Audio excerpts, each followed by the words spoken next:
Look at these.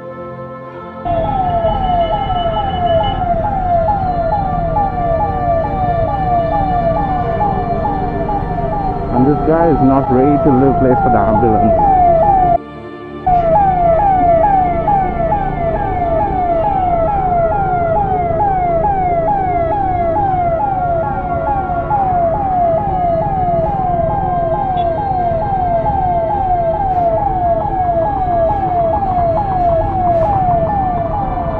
So the ambulance is still here.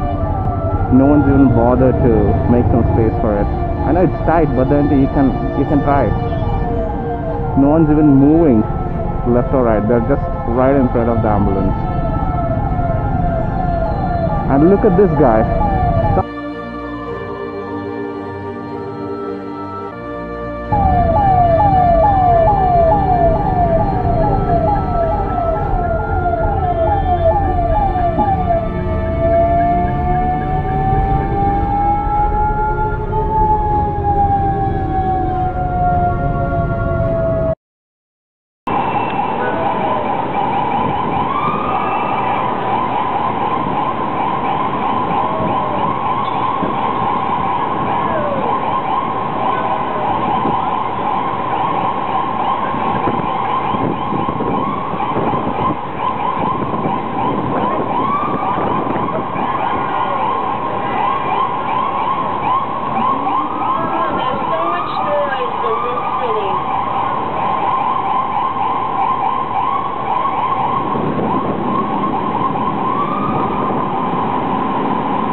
And so the ambulance has gone into that lane purely because it needs to do something, as in it needs to pay a fee or it has to give a card or something like that. Can you imagine it? That you've been picked up by this ambulance because you're dying or you got some serious accident and you have to stop to pay tolls. We just went through the toll gate there, and it's not for another 3 or 4 kilometers down the road before the ambulance will catch us up. But it was just mind-blowing that they would have to stop to pay a fee, whether or not they have to give a card saying, hey, charge it to this card, or they actually have to, find the 630 yen that's needed or something like that, to go through, or whatever it is. The point is that they had to slow down and stop